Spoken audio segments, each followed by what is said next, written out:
some makeup, but hey, we're here now. Okay. Sounds good. Whenever you want, Drake. Ladies and gentlemen, tonight is a pretty special one for this podcast here. We get the opportunity to bring a conversation that we very much enjoy having because we're very close to this individual now, much more than just coach, but a friend and a mentor and somebody that we all look up to quite a bit. But you guys are going to get a chance to hear from Coach Woods, who is an absolute legend of a human being, a football coach, a maker of men, and somebody who you don't just show up and play for.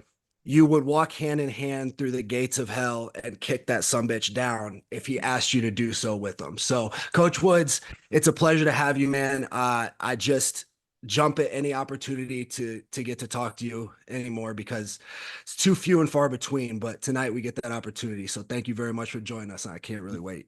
Yeah, shoot. Thanks for having me. I'm glad to be here. I appreciate the introduction there too, man. That's pretty intense.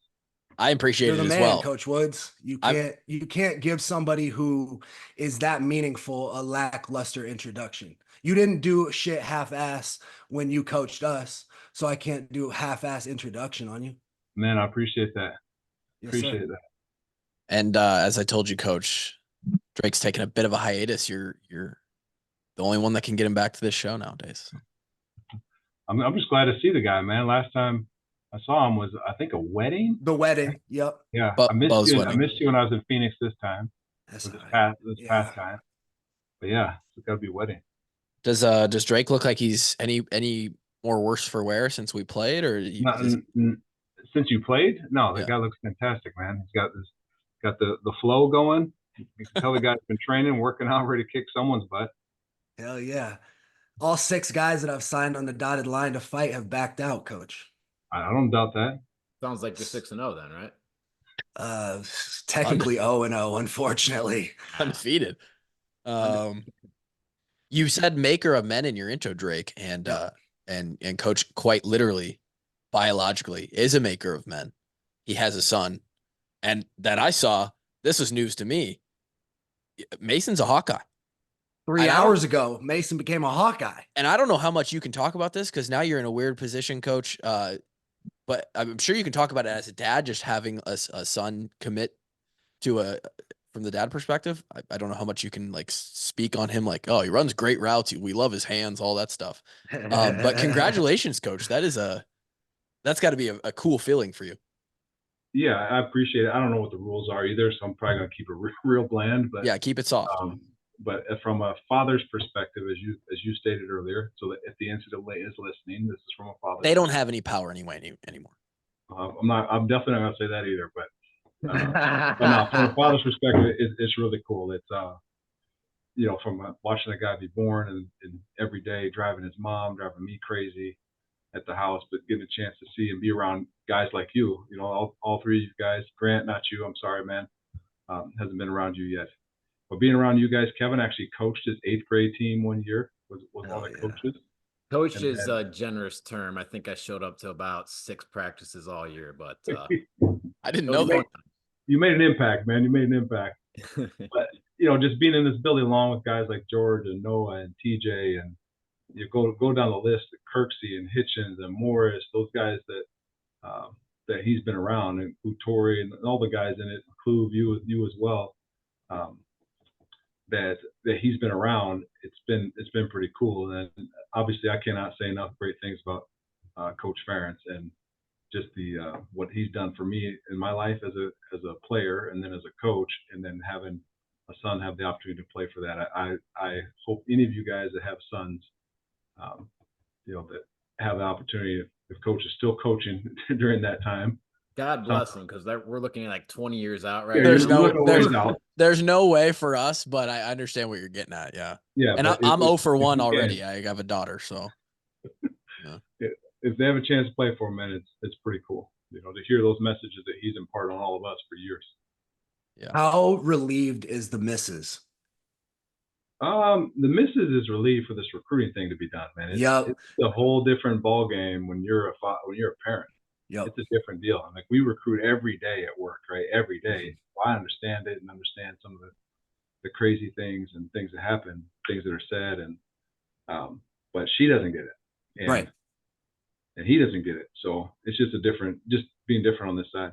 Yeah. So he obviously had other offers and stuff. I don't know how much you can talk about, but what was it like kind of being on the other side of it? Like, I'm a D1 football coach and there's other coaches for other programs recruiting my son. Like, I don't know, like That is weird as a is that dad like a weird feeling kind of, to give or advice on that. Yeah. yeah.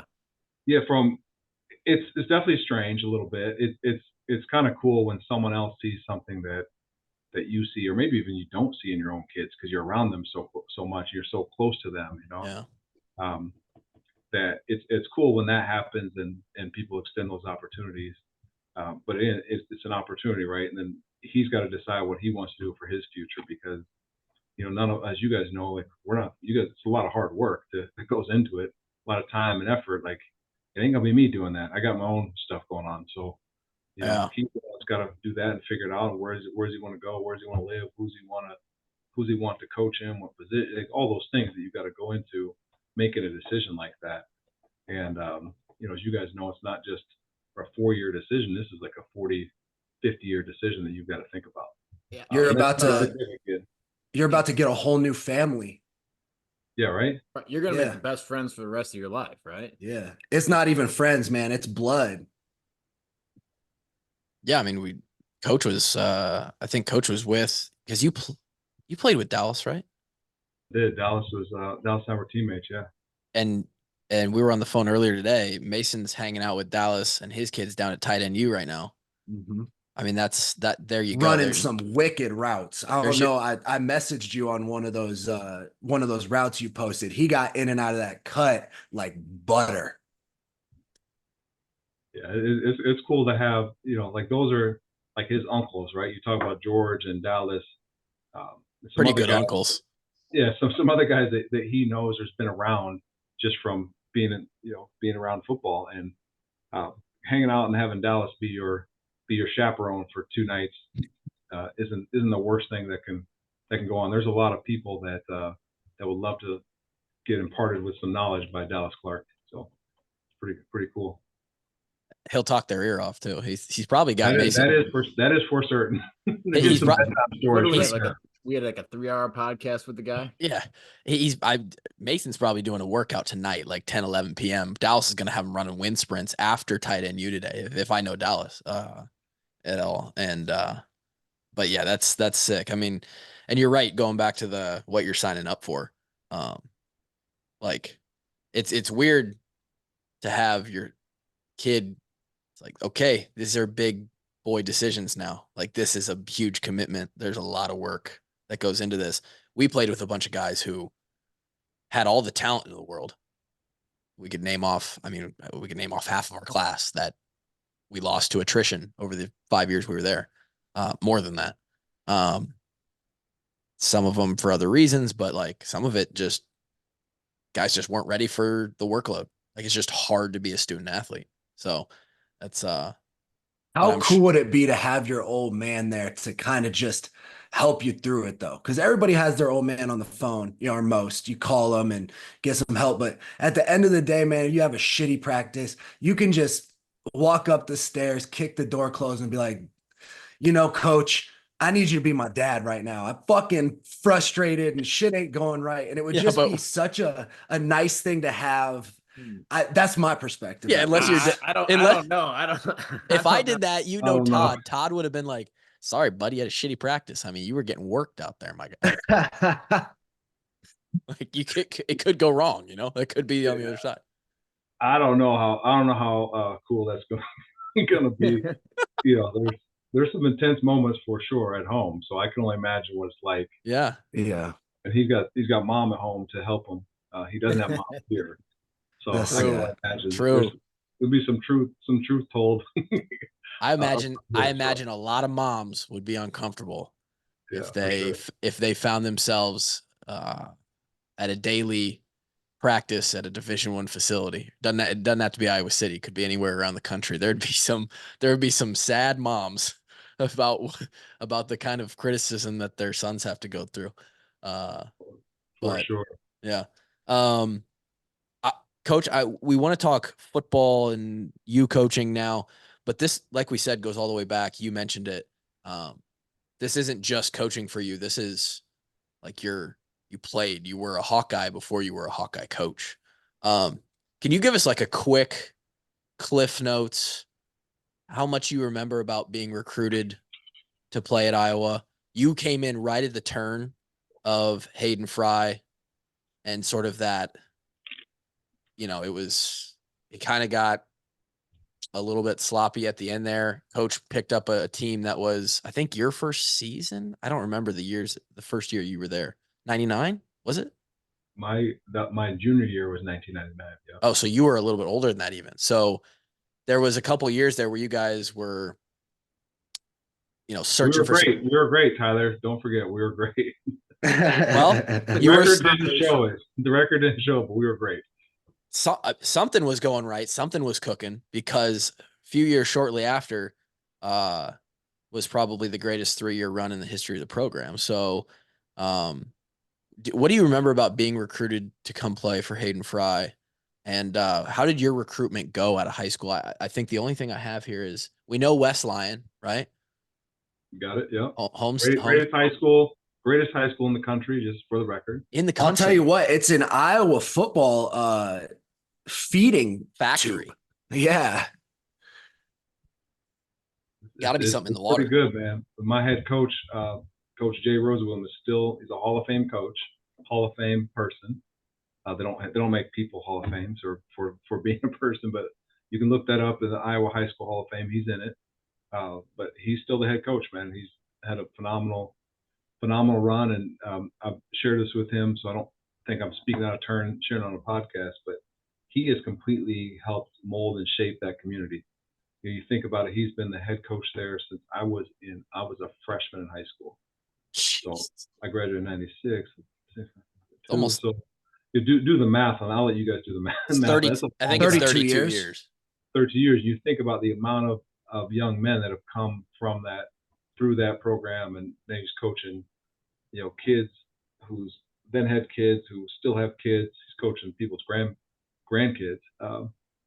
And to have that kind of impact on people and impact on young men and develop and shape a community, that's pretty impactful. And so he's still going, still doing it, man. And he still looks like $1 million, still coaches with no shirt on. Hell yeah. Yeah, no shirt on. Legend. How's he look? Is he looking good still? He's in great shape, man. Great shape. Great shape. No, that is actually kind of beautiful, though, how a man in a mentor position like that can have an impact on a small community, especially like a small town in Iowa. That's I mean, that's the kind of longevity you don't find anywhere. Right. No, I mean, very, very rare. I mean, we're experiencing some of that here at Iowa football, right? With Coach Ferentz. But a guy like Rosie, everyone called him Rosie. I still call him Rosie. Just kind of the impact he's had on people is phenomenal, man. Coach, can you? I don't want you to say anything that you don't feel comfortable with saying, but can you talk about how big of a blessing it has been to have Coach Ferentz as the Plymouth Rock that is not moving, it's not going anywhere, and you know that the program is going to be on the same track because you have the same great leader? Yeah, no, it's awesome. So I tell people this all the time. Back when I used to have like curly hair and used to sit in the seats over at the other facility, not this one, the one that much older. Jacobson. We got a taste of that. We got a taste. You guys got a little bit of a taste. That thing was polished up quite a bit when you were there, but yeah. It was still with the original form when I was over there. But listen to him, the speeches he gave in the spring of 1999 are some of the same things he talks about now, the things that are important, right, about football and about life, the same thing. So, and let me tell you, Tyler, you alluded to this earlier, that there were some lean years early on. We had won one game in 1999 and won 3 games the next year. I mean, that's like, I can't even fathom that anymore to think about.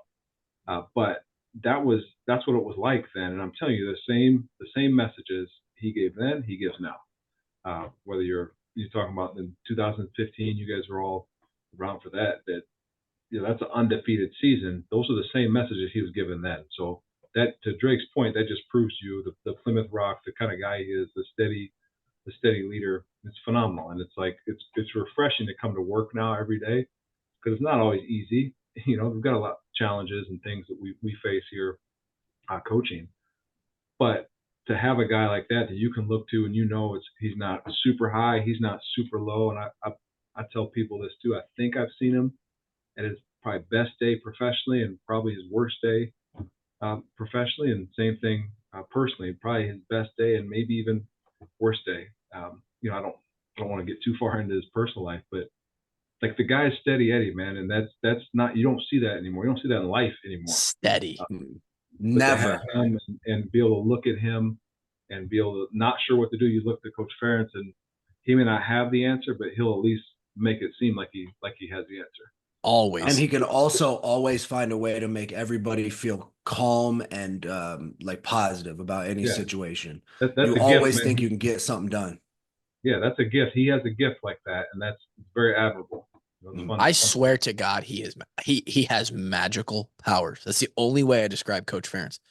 Not just with like the coaching, the personal ability to communicate, but I always go back to like how he remembers people's names and families, and it's unbelievable. I don't understand how he does it. The craziest story is the one that we had. I don't know if you remember Colin Fisher. He was one of our managers while we were there. Mm-hmm. We had him on to bring, the football manager perspective for an episode. And he talked about his first day coming into the complex. He had never been in the complex yet, other than to come out and like do his run through for like a trial run to, basically his application or whatever. He steps in the building. First person he sees is KF. Never met him. KF knew his name. The manager who hasn't worked a day yet. It's unbelievable. And like, in today's day and age, where you have coaches that might get 3 years at a place, they might not even know a player's name. And you've got guys like KF who know everybody in the program and their social security numbers, just in case they forget. Just in case they need it? Yeah. The KF, oh shit, I got Kloof. I got you. You need to fill out a form? No problem. Okay. Shit. You guys are gonna get me fired laughing at these jokes, man. No, but seriously, like, as a player, that was great, right? Like, to have somebody, he is the most steady is the best word for him. But as a coach too, in the wild world of coaching, it's like something that you guys don't even have to worry about. It's got to be so comforting. Yeah, it's unheard of. It's very unique, and the gift that he has to be able to remember people, remember names, remember events, scores, things like that. Man, it's silly. Plays that happened in the third quarter in 2000. In the second drive, we're going this way, and I think it was third down. Like, that stuff is unbelievable to me, that he can recall things like that in conversations and people's names. Hayden had that too, right? Hayden had the ability to remember your name, remember certain things that happened to you, or certain things about your family. We were talking earlier about recruiting, Kloof, and my recruitment was lackluster at best. Like, Iowa State was my first offer. So think about this. This is how long ago this was. Not to date myself that much, but I got offered by Iowa State after coming off the field after the semifinal game of playoffs my senior year. Semifinal game. So that's you're talking about like November. Wow, that was 10, late in the process. November 10, right? So that's my first offer. And then took a visit to Iowa State, thought I was going to go there, had everything lined up. And while I was on my visit, Hayden Fry called my hotel room. So think about this. There's no cell phones. There's no computer. No way. Talk about internet. A power move. Yeah, no internet. I think back to this now, like, man, that was pretty sick. But at the time, it was like, man, why is he calling my hotel room? But he called my hotel room in Ames on my visit there to to let me know that they wanted to offer me a scholarship. So again, fast forward now, this is the next, so the state finals, I could ring my high school friends right now, man. They'll tell me the exact day. I think it's like November 16 or 17. I think it's 16th of 2000 or November 16, 1995. We lose the state championship game. Not that I remember that or anything. Clearly. Still hurts. The next weekend, I'm on my visit to Iowa State. Hayden calls, says, "Hey, we want you to visit Iowa. We want to offer you." Now I'm thoroughly confused because it's crazy to sound like at that time everyone leaned to Nebraska. Oh they were yeah, powerhouse at the time. they were it. They were it at the time, but they didn't recruit me, and so it was like for me that's where I thought I wanted to go, even though that would have been a terrible fit as I look back at it now. But so at Iowa State, Hayden calls. I'm confused. I leave Iowa State thinking I was going to commit, but I didn't. My mom forced me to get in a car the next weekend to take a visit to Iowa. I did not want to go. I wanted the whole thing to be over with. And now I'm watching, I'm watching this whole movie play out with a 17-year-old in my own house. In your house. Yeah, that's Yeah, trippy. he just wants to be trippy. done with it. I was like, I've seen this movie before, man. I've seen it before. But I did not want to go. I was at my friend's house. Her mom just made us all the snacks, the Tostino's pizza. Here's the chips and dip. Here's some sodas for you guys. Go get movies. Everyone's hanging out, and my mom's like, "I'm coming to get you. We gotta go." And so my mom puts me in a car. That's trash. Trash. So just me, my mom, and sister growing up, and my mom put me in the car. We're going to Iowa City. I told the coach we were coming. We're gonna go. We get in the car, and it's normally probably a 6-hour drive, just under a 6-hour drive to Iowa City. It took us 13 hours because there was a snowstorm. No. But my point with all that is, so that's how recruiting, when I got to Iowa City, and absolutely loved it, and loved the people, loved. I look back at it like, man, I can't imagine if I would have gone anywhere other than here. But fast forward, so then you fast forward, call it 20, 30 years, I run into Coach Fry. He's back here for, I think the last time he was in this building, probably before he passed. He came out to the team and talked to the team, and I'm just having a conversation with him. I did not play a meaningful snap for Hayden Fry. But he remembered everything about me and my recruitment, my mom's name, my sister. This is 30 years later. And he's much older at the time, and I was dumbfounded. He remembered my recruiting visit. Your mama's the best mama. She drove you all the way here in this snowstorm. With his accent. Wild. Yeah, it's wild. But Coach Ferentz has that gift too. That's And crazy. So both those guys are phenomenal with that. That's unbelievable. So this is what makes me sad, because Coach Ferentz obviously can't coach forever. I'm sure there was a point where, you were right there towards the end of that. You were there for the transition. There's probably a lot of people who felt the same feelings that a lot of people sort of feel now with Coach Ferentz. It's like, he seems immortal in the coaching world, but at some point, guys hang it up and just like want to hang out. They want to be able to he's got vacations to take with Mary at some point. And I'm probably there was probably some people who thought like Hayden Fry's going to be here forever. And then he wasn't there. Now we got this new guy, Coach Ferentz. That's crazy. That is a wild story. He found your hotel room at Iowa State and sniped you from there. That is crazy. No cell phones. I think that's even more unimaginable than we can even think of because of. Which hotel are you staying at? And how do you get the person to get you your room number? How do you call the front desk? And they're like, yeah, sure. Here's this number. That's crazy. Wow. And he remembered it all. That's wild. He remembered it all. He remembered the trip that my mom took. Normally a visit starts on Friday night when you get there. My visit started, we didn't arrive until like 5 a.m. In Iowa City. My mom's like, she's like, I gotta sleep for 2 hours or something before we join the rest of this group. But wow. The smart mom, by the way, obviously. Very smart, yeah. What was it about Iowa City, or is it the staff? What made you want to commit to Iowa right after that? Yeah, so I'll I'll spare some details of my visit to Iowa State and some details to my visit to Iowa City. But man, it was just I didn't felt like there were things just felt out of place there. Let's put it that way. And then I got here, and it just seemed like, man, it's really easy to be here. Everyone's cool.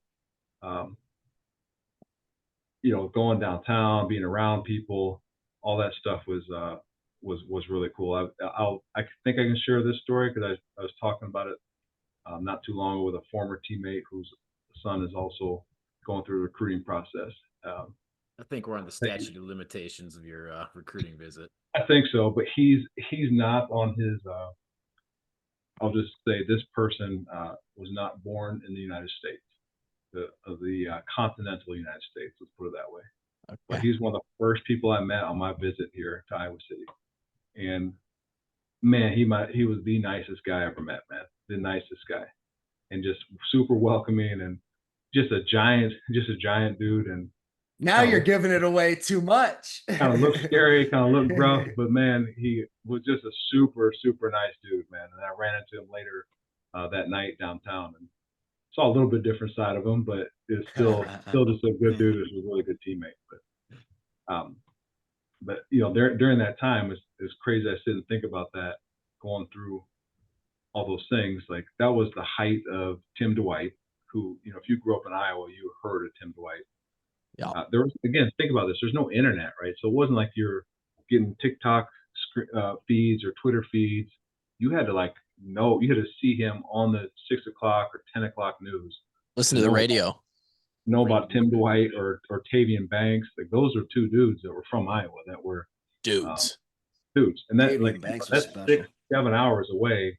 That's how far apart we live. But I've heard of those guys, and to see them in person, like, man, that was really impressive. You know, Cedric Shaw, Bill Inge, go through those kind of guys, man. Those are legendary guys to me at that time. Did you have any moments where, okay, Iowa City feels right, I get to campus for first camp, oh man, maybe I don't, I just got my ass beat in practice, maybe I don't want to be here? Was there any of those like welcome to college moments for you? We always ask that question. Hell yeah, man. Those are my first 2 years. The whole first two?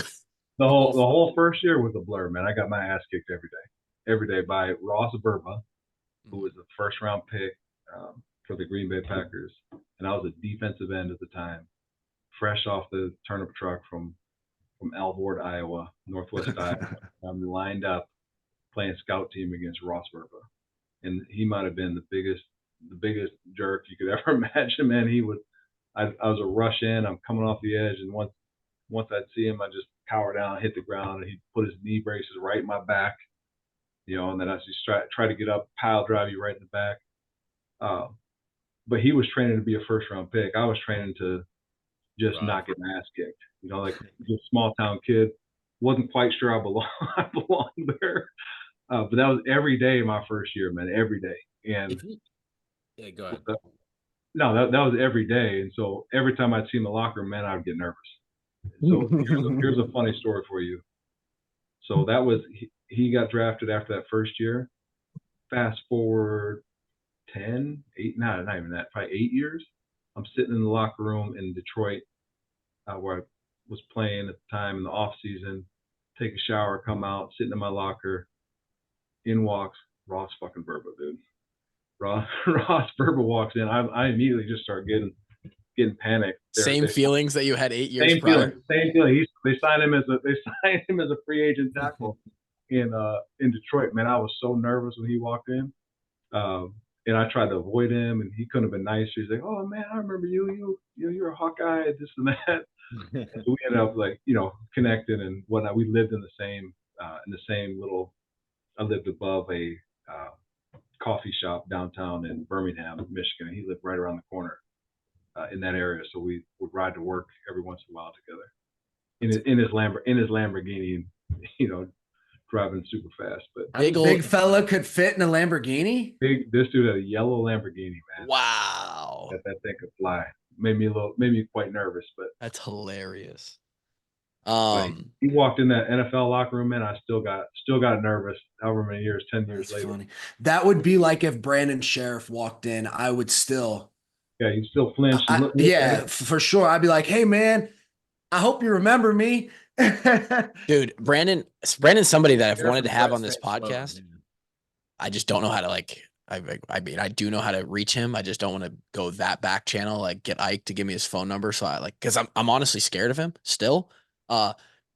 Quite literally day 2 of our first camp, 2013, him and Sloat, who I didn't know was a gentle giant at the time, threw me in one of the vans so that Murph could drive us away and get back to the meal faster. And what is Murph doing, dude? I don't know. What's maybe that dude doing now? Could still be wrecking vans. I would say that. But, they threw me in and I sat between them. It was like the middle seat on an airplane. It's like Sheriff and Sloat.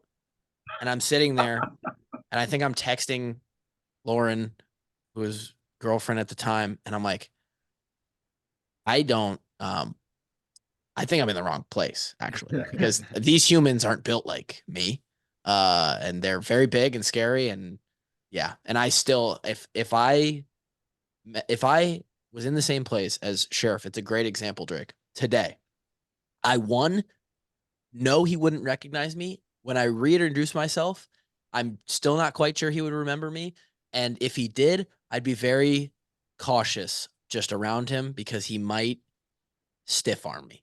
And that's just my impression of Brandon Sheriff. It just is what it is. Yeah, man. If you don't have PTSD and you didn't hate your life your first year of Iowa football, I'm not sure you did it right. You did it wrong.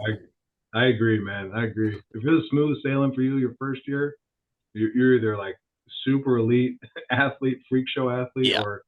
or you didn't care. Yeah, didn't care. Well, the next question that was going to come to my mind, which isn't as relevant, maybe it is. You could tell me or not, Coach, but a lot of the guys we talk to now on this podcast when we have players on are like our age or younger than us. Mm-hmm. Where our generations are just not as tough or committed as your guys' generations were. I was going to say, if you got your ass beat for 2 years, was there ever any thoughts of like, I should try and transfer or like maybe give up on this? But I forgot, like back then, you guys just kind of hammered out careers, no big deal. And you guys were good at that. And then somewhere along the line, society just lost that ability to stay committed to things. But were there any of those thoughts? Okay, so I've got a couple of theories on that. Okay. I don't think there were definitely those thoughts. Okay, definitely those thoughts. I did want to leave. I did want to transfer. That happened in my second year. So be coming after the second season. So I came in as a defensive end, even though I thought I was going to be a tailback. I quickly got here and realized I'm not going to be a tailback. Well, you did have let's see, it's in the thing right here. 1,200 rushing yards your senior year. Yes, I did. Okay, which I should have had like 4,000 because my fullback was the guy blocking for me was Kyle Vandenbosch, who's an All-Pro defensive end. What? Wait a second. Hold on. You and Kyle Vandenbosch played at West Lyon together? You guys want to talk about underachieving? Yeah, you guys didn't win the state title? What? Oh, fuck, dude. Here we go. Here we go. Coach, you and Kyle Vandenbosch together? Together. He was the fullback. I was the tailback. Wow. Okay, so I'm about to blow your mind right now. I was the oldest. Okay, I was the tailback. He was the fullback. We had an offensive lineman named Luke Vanderstanden who played at Iowa State. He was the year after Kyle. And he had a cup of coffee in the NFL. I think the 49ers, somewhere. He went to camp in the NFL. And then we had a fourth guy. Another guy that played with us was a freshman named Darren Notches who got drafted to play baseball. He went to Stanford, played football and baseball there. Wow. And so another athlete in that, I can't remember, she's 2 years younger than me, I think, named Sherry Blowett. She holds all the records for the Paralympics in the, I think it's the 100, the 800, the 400. She chairs the Boston Marathon for Paralympic athletes. She's an unbelievable athlete. Wow. Like like super decorated athlete, all from the Jeez. same little school in Northwest. You're saying Iowa. there's something in the water out in West Lyon? I would say that there's some, but yeah, go back to Coach. I'm gonna go back to Coach Roosevelt, man. Like he set the tone, set the culture. And it was just him. There were other guys. There's other coaches there as well. But you know, he's the head coach, so he deserves a lot of the recognition. The teachers, the people in that community. It was like this growing up, man. So there were 32 boys. I think I'm right in this. There were 32 boys in our class. 27 of them were out for football. And so you either played sports or you worked on the farm or had a job somewhere, some blue collar job. I was about to ask, what are those other 5 doing? Like, Yeah. just like, come on, get with the program here. Man, we were lucky to get 27 in 2 classes to play football, and we had 350 a class. Yeah. That's I crazy. mean, I don't know. I kid you not, man. There's a group chat that somehow a friend started like probably 5-6 years ago. And at some point, there's some communication every single day on a group chat. That's awesome. That those guys I grew up with. But going back to what I was saying, that Kyle was the fullback, I was the tailback. The greatest like underachieving performance ever is that I rushed for however many yards you said that was with Kyle Vandenbosch as the fullback. You know, like, So this dude was just destroying kids in high school. who choked the title game? Got to be their defense. Hey, listen, man, we're a team. Okay, we're a team. we all work together. I take full responsibility for my last loss in high school. I say I choked it. I don't know. Somebody must have choked it. I had a part in it for sure. I'm with you, Drake. We Gimbel and the Stephenson brothers, they could fly on offense. We just couldn't stop anybody on defense in Marshalltown. That's crazy. We didn't make plays when we needed to make them. There was a phantom holding call on a throwback kick return. Phantom Holding call. I still haven't watched this game on VHS because I refuse to watch it 30 years later. Does that one hurt more? The refs were bought. I'm not saying that. Did they sell the game, Coach? Or do we need to go back? Hey, listen, I know this. I watched the tape. I watch those games at Dome every year, man. Every year to this day, and they run on the TVs out in the hallway.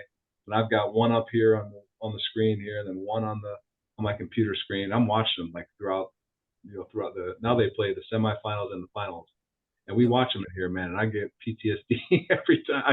I get great memories, like, oh man, that was awesome, my boys, best time of my life.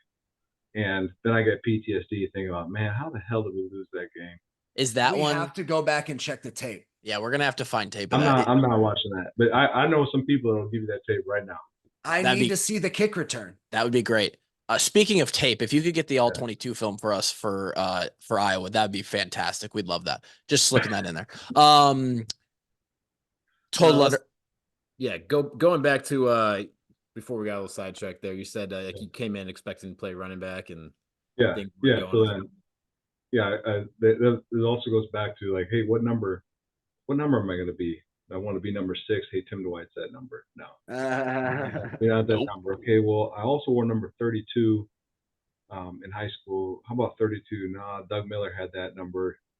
He's a year older than you. He can't have that.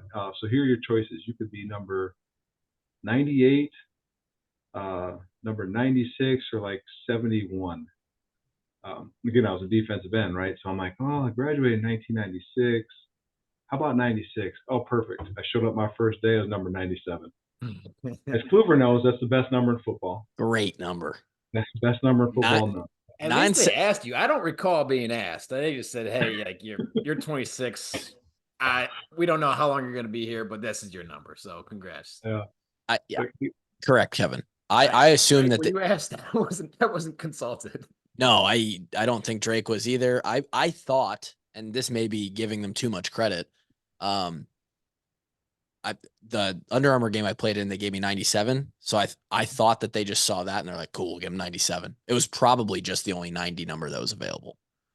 And Drake got 45 because they thought he was going to be the next Mark Wiseman, but he wasn't. So I got 54, dude. Oh, you did get 54 out the gate. Yeah, I remember that now. Yeah, you were 54 initially. And then they figured out you didn't have hips. I'm not gonna lie, Coach Woods. If it is one of the things that I regret a Here it little comes. bit is not being able to play for Coach Wallace. Yeah, at linebacker. Even if I didn't play, I would have loved to have played for Coach Wallace. It was cool to play fullback, but I would have, if I would have known that Wallace was going to be the linebacker coach, I don't think I would have switched. Yeah, Too much head and shoulders, not enough hips and feet. I get it. Hey, Hey, we man, needed you I at still fullback. remember. I still remember when Coach Reed talked about how much he loved you. It was on a. It was a kickoff. I think it was a scout kickoff, and you Yeah. flew down the field. And Coach Reed's like, "Look at this guy run! Look at that effort he's got." That is a great impression. That was a pretty good impression. Yeah, that's. I remember the play that put you on the map, man. That was when all of a sudden, like, man, we gotta find something for this guy. And we found Effort. You You hear know that, you got moved kids? to fullback, We but found PP. Perfect position. yeah, perfect. Effort. Just give effort, and you'll find somewhere to be. Is there any position we're lacking right now where we need a guy who gives effort? Yeah, the one where they just run right into him, wrecking ball. Hey, Honestly, listen, man, fun position. listen, you're still on the install tape for punt protection. You're still on it. For real? Wow. Yeah. Actually, all three of you guys are on Really? the same unit. I don't know if is it when I I mean, the snap was high, but Well, Yeah, I'm guessing The you put those protection was install solid. tapes- So Protection was great. I'm just gonna throw out a guess there. You put those install tapes together about 6 years ago and just haven't updated them. since. yeah, absolutely. Absolutely. Are we there's still one, you probably remember Drake. There's one where Gervas.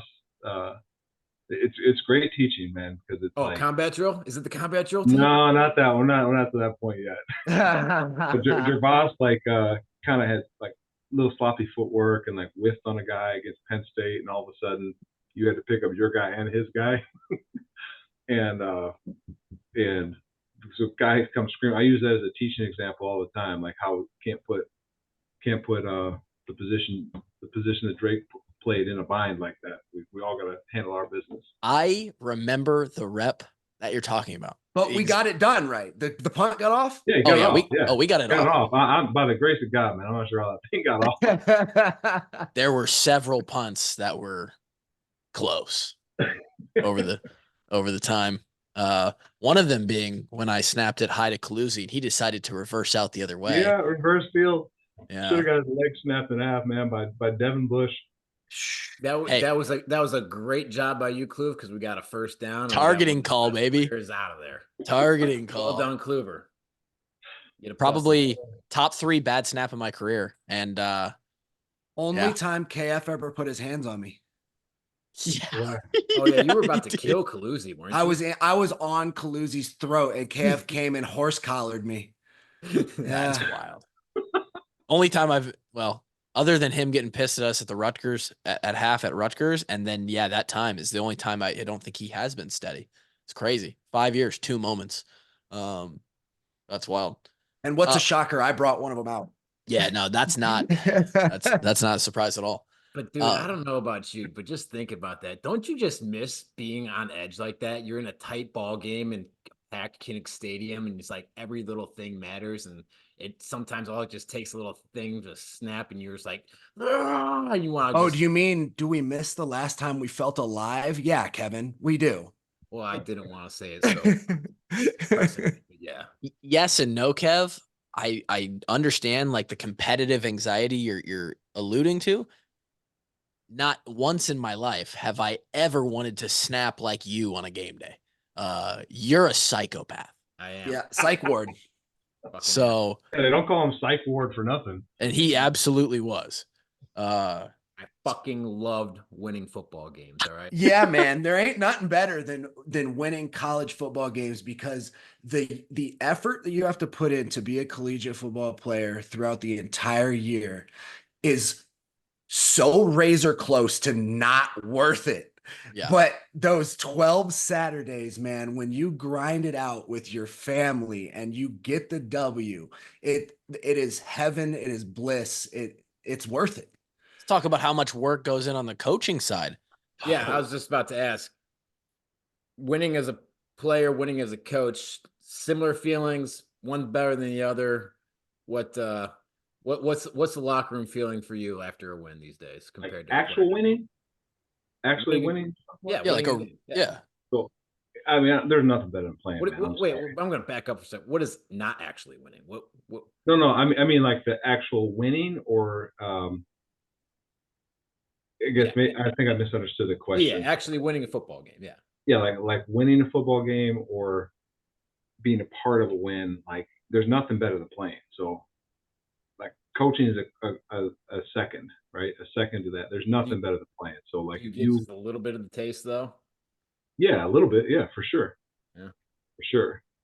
So, but I would say playing. There's nothing beats playing, man. I'm sorry.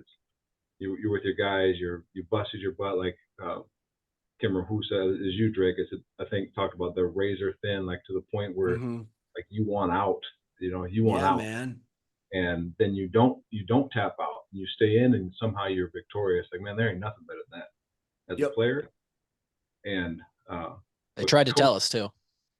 yeah, Everybody tried to tell us. everyone. And listen, man, we could all tell stories like this all day, but there's a point where every player has to go through that point where they're going to quit before it becomes worth it to them to play football. Kev, you asked that question before. If I ever come close, like yeah, my second year I wanted to quit. I think everybody does, and I think it's makes it even more rewarding to push through, right? It's like you have those doubts, you have those like, man, I don't know if this is for me, but you find it inside of you to push through and make a successful career out of it, and then you come out the other side. It's like I can get through anything. Life's gonna throw at me after that. I literally was just about to say, don't you think it forges a more bulletproof mindset when you're on the 1,000,000%. brink of quitting and you're just like, no, I'm just going to put one more foot in front of the next and I'm just not going to stop walking. Yeah. And then by the time you make it through, you're like, yeah, I'm bulletproof now. 1,000,000%, dude. Like I work a tough job and I get like shit thrown in my face on a regular basis and like these big, enormous goals I gotta hit, but it's nothing compared to, what you mentally and physically put yourself through 5 years of Iowa football. I think about it. Yeah, I think about it all the time in parenting. Like, everyone says like, man, parenting's hard. Like, you don't know what you're doing. Your lack of sleep. Like, you got to make all these decisions. You and your, the relationship gets strained. And I just think like, damn though, have you ever run 60s with Doyle? Because I've been through some shit, bro. Like I really saw other dimensions out there on that practice field. And like parenting feels pretty easy compared to most of that. Right. So that's the what thing is though, like you're locked into being a parent, unless you're gonna be a deadbeat, like you're locked in. You don't have a choice, right? Yeah, Like, I mean, generally Iowa football, like no one's forcing you to do it, right? You can leave whenever you want to.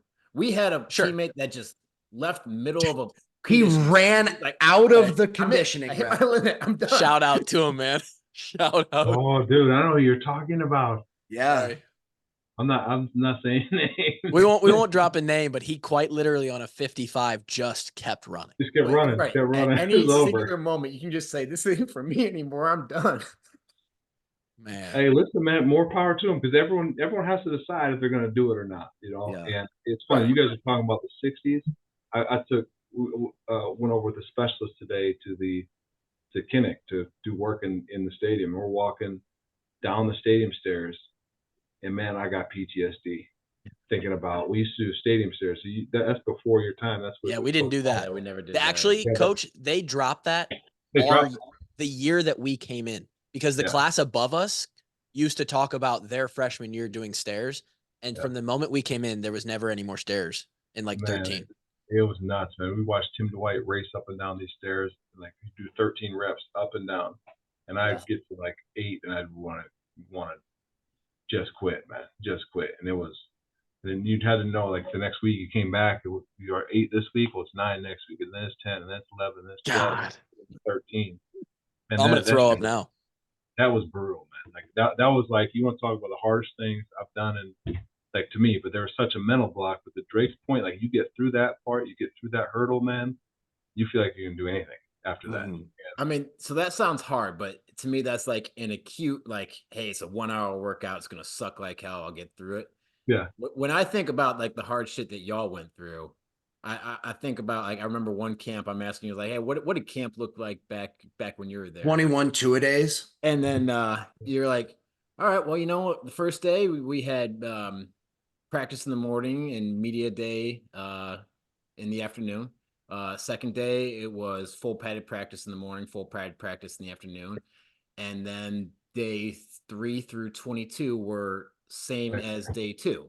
Yeah, So same as August 5th is what it said. Same as August 5th. Same as August 5th. I mean, All the way through. Yeah, a break. that's the type of thing that That ain't break good. was jump out of the we van, you know. we come in and coach would say, "Hey, we're not going to wear pants today, but you're still going to wear shoulder pads and helmets." We're like, "Yeah!" Run around the locker room. Like, How beat up were you a guys? prolonged period of we're suck like that. That's obliterated, the man. hardest thing to get through. We needed that though, man. We needed it. You know, like you asked before, Kevin, like about quitting and all that stuff. And after I went from DN to tight end, hey, maybe he's a tight end. Okay, maybe he's gonna go back to DN. And I'm like, I told my mom, I was like, Mom, I don't want to go back. And she told me, it's like, listen, you got to go back for spring football. You're going back second semester of my second year. Like if you get through spring football and you hate it that bad, then yeah, you can transfer. Because I want to transfer to Northwestern College in Orange City, Iowa. Shout out Northwestern. No way. Wow. The head coach at Northwestern, they won the national. They've been back-to-back championship games, and the head coach there was a college teammate or high school teammate of mine. He's done a phenomenal job, man. He's a really good football coach. But that's where my high school friends, a lot of them went to Northwestern. Makes so it was sense. comfortable, and it was like, hey, I want to go back. I want to go back home.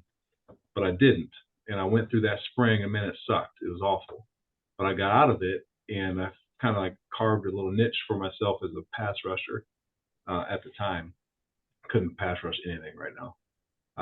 But at the time, and then I went into my third year, and then I'm playing on special teams and got a role on in pass rushing, and then things just started to click, you know. So but that's how I feel like every player has that moment where they got to decide, am I going to do this or am I not? And I can see it now in kids clear as day. Like, hey man, I wasn't putting enough time.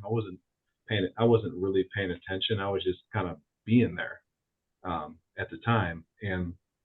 But now I can see that in kids pretty easily. But it took. I had a strength coach that said it. Like, hey man, you can do this. And I had my mom saying, you're not quitting. And I think it was you, Kluve, that said, you know, the generational thing, is this different?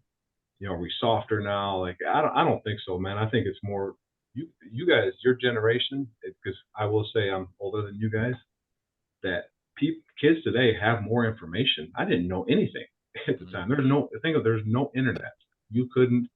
I didn't know who the recruits were in the school next to me, you know, because unless you saw them at a track meet or you competed against them, you didn't know who was good or who wasn't good. Now kids all know each other. Kids around the state, around the country all know each other, right? So they all have information on one another, just from a recruiting standpoint. But so you think it's more so like guys were basically just felt like, I don't think I have any other options, right? You don't know. You have no idea. Ignorance is bliss, kind of thing. Yeah, very much so. But once you have more information, once you know more stuff, think about it. Like if you're in the NFL, like once your buddy retires, oh shit, man, like man, I need to start thinking about this. That's kind of how it works. Makes sense. Then one guy retires, and the next guy's like, yeah, man, this isn't for me anymore, and then things start to snowball. But you weren't even able to put that kind of stuff in your head at that time because you didn't see it, you didn't know it, you didn't know what everyone else was doing. Yep. For the better. Now for the better. Now information comes right to my palm or right to my wrist on my watch. You know, you get that instantly. Now you say you pick these guys out now that you feel like are kind of like on that like cusp of like, this ain't for me. What do you see? Is it demeanor? Is it body language? Is it, or do you like what's like some of the telling signs that guys like kind of on the edge of? Yeah, demeanor is one thing for sure. I think a lot of times kids come in here, they have doubt. Everyone has doubts, man. Like let's not say kids, because everyone does. Like, yeah, no, professionals. I think all three of us can vouch for that. Yeah, Massive amounts of them. Yeah. I mean, there's not a day that goes by I don't doubt something about myself or like Demeanor. Demeanor. Yeah, Should've- Seth makes demeanor a noun, a verb, an adjective. It's everything. It's everything. But, Coach Wallace made demeanor his persona. Yeah. Yeah, exactly. Sorry, I had to derail us quick. I had to pull out the Goat Wallace shirt. Oh, that's funny, man. But you can see it, and again, everyone comes into thinking they're going to be the guy, and all of a sudden they get punched in the face by those 60s you're talking about, or oh my God, we got to push the sled, and all of a sudden shit gets real Blocks hard. and 9 on. You Yeah, realize blocks, you're a shitty football 907. player You realize compared to you these don't know 23 anything. year olds. You don't know anything, because when you're ignorant and you're blissful, and you think football is foot ladders that you see on Instagram, and you think like, hey, I'm going to go to this camp and I'm going to do this. Oh, I ran fast for 40. Like, man, that doesn't mean anything. You know, you get in there and you start hitting people, and you start being hit. You start seeing guys like, well, I ran a 4.4. Well, yeah, so did Brandon Sheriff. You know, that guy's 300 pounds. And things get real different all of a sudden. And then that's when people start like, I'm not sure this is for me. But you can kind of see that, and you just have to remind people that you're going to grow, you're going to change, you need more time in the weight room. Your skills have to improve. You got to put in time for that. All that stuff can be developed if you stay with it. You know, if you stay with it, you stay on the train and stay with it. I remember But guys that don't think about that. They want to bail out right away and get off the train. Then once you get off the train, man, you can't get back on. Do you find it hard to recruit to players and sell that message? Like, hey, like this is not going to be like year 1, year 2 deal. Like you're going to have to put in at least 2-3 years of work before like this is probably going to be the right fit. Yeah. Can you even tell a guy that anymore? I mean, like, God. I think it depends on where you're recruiting, what area you're recruiting, and like where the kid comes from. Mm-hmm. You know, like I was talking about the state of Iowa. I recruit in the state of Iowa. I recruit back home where I grew up, and those kids are playing 3 and 4 sports.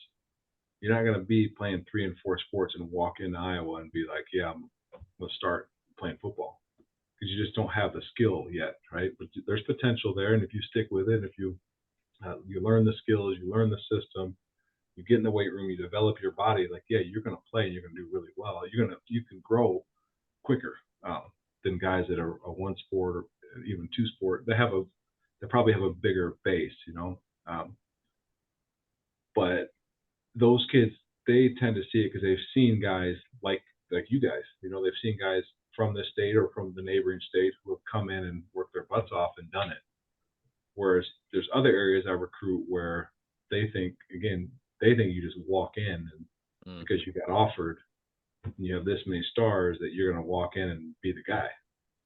They may have the talent to do that, but they don't have some of the, you know, you got to be careful with who you're selecting and who you're recruiting to know whether they have, like, I don't want to say, I don't know if heart's the right word, but have what it takes to. They fit the program, right? They fit the program. That's a better way to put it. But I would venture to say that because of the coaching staff at Iowa and the culture that you guys truly like embed into us to the point where it's just the only thing we're thinking about is the team and 1 foot in front of the other, leave the jersey in a better place.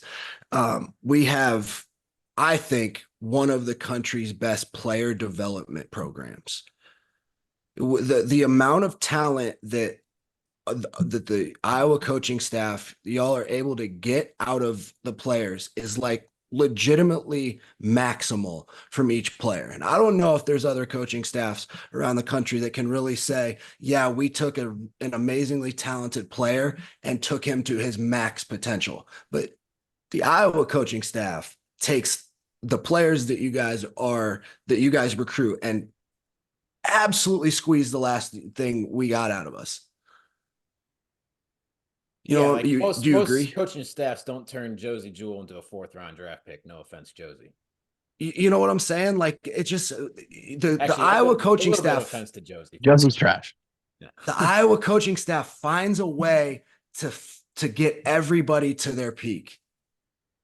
I was thinking while Coach was talking there, and he said they see guys like you guys that have come before them, and I just thought in my mind I was laughing because I just thought of them putting like our freshman faces up on the wall. Like, look, these guys played here. No, seriously, these guys played here. I don't know You how see else. this one with the short hair? He looks like he was on meth. Yeah. You did though back in the day. Like what you're talking about, Drake. Like there's a lot of truth to that. But I've been on both sides as a player and as a coach, and I will tell you, I have no problem saying this. Like, no one's coming to Kinnick Stadium to watch me coach, to Right. watch us coach, right? They're coming to watch the players. So it takes you. Someone mentioned Josie Jewell. Like Josie, like that dude, man.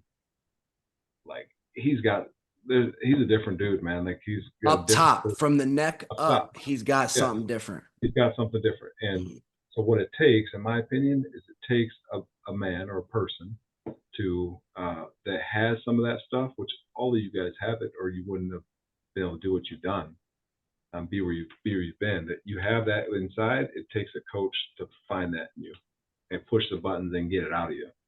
Now the plan to train you in the weight room, the way to develop you, like yeah, you got to have a good coach that knows that. You got the system that you play in defensively, offensively, special teams. Like, yeah, you got to be able to put people in the right place so they can be the best version of themselves. But like, man, don't ever mistake that it's the players got to do the work.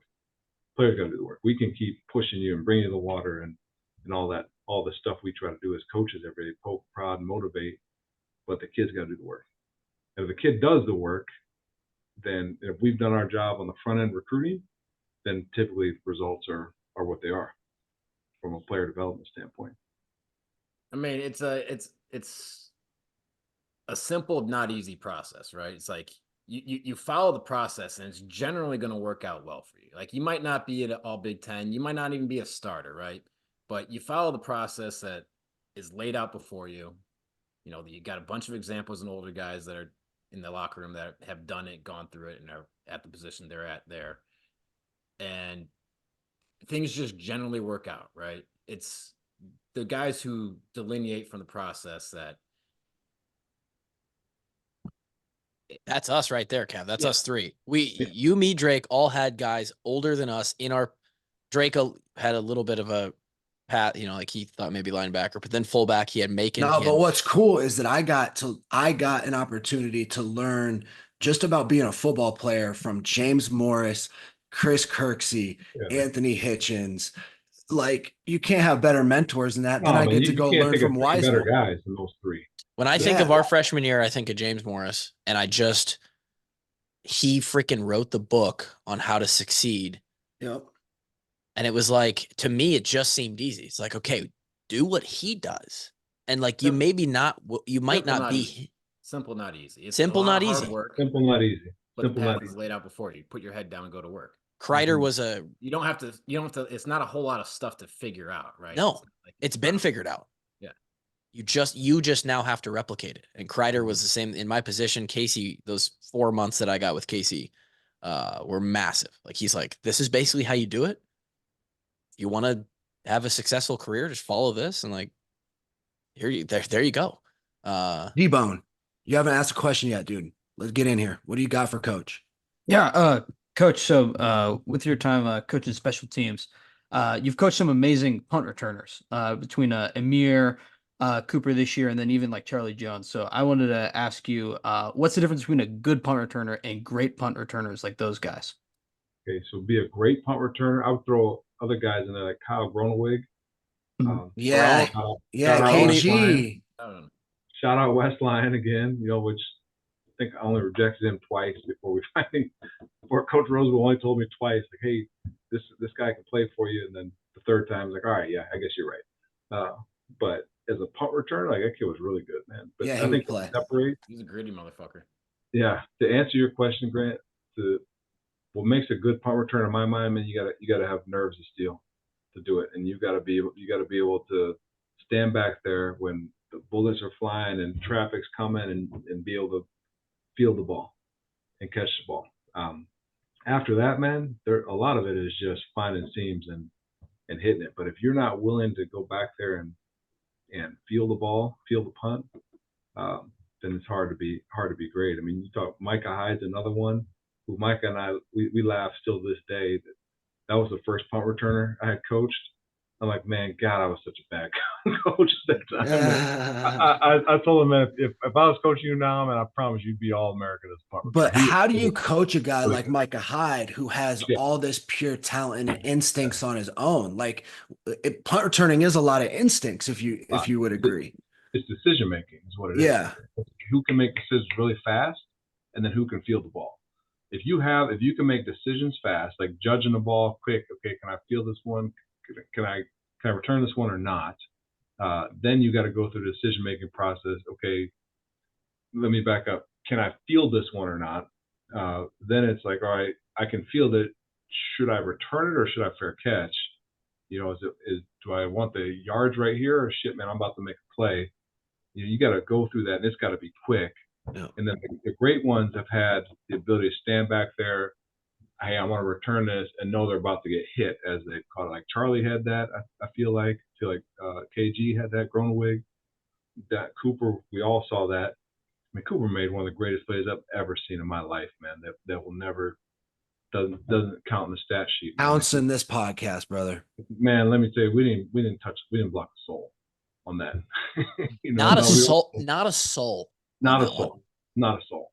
And if there was a penalty on there, it wasn't this, in my opinion. Like, I know what the refs say, and they saw we had a guy, freshman, leap over the shield. Like, call that. That's a penalty. But whatever they said was not a penalty. You know who the best was? Like, I've never played with anybody as instinctual as Desmond. We didn't even talk about Desmond. Desmond was phenomenal with that, man. Like, he feel the ball real natural too. Talk about instinct. Desmond knew where people were going before they were going there. Yeah, and he would toy with people too, man. He was great. Yeah. He was I've got great. a hot take. Riley McCarron. Riley. Yep. My hot take is I think Desmond was better than Cooper. I do too. I think you're not getting any argument from me. I just saw Cooper. You know, from my standpoint as a coach, I feel like as a coach got better. You know, each year you get a little bit better and you learn a little bit more. And like, hey, we should try this. We should drill this. We should work on that. And the later guys, they benefit from that. Whereas to your point, psych ward, I'm not sure that Desmond now, like, he wouldn't go off. But just like Michael would go off, I think, right now, if he was playing here now. But you know, you don't get those opportunities. Desmond was punt returning. Go ahead. I'd say Desmond was built different too. Like, he and Cooper were built similar, where they're thicker guys. And they take shots in their legs and they don't go down. Yeah, they can bounce off them. Desmond was built like a running back, to be honest. Yeah.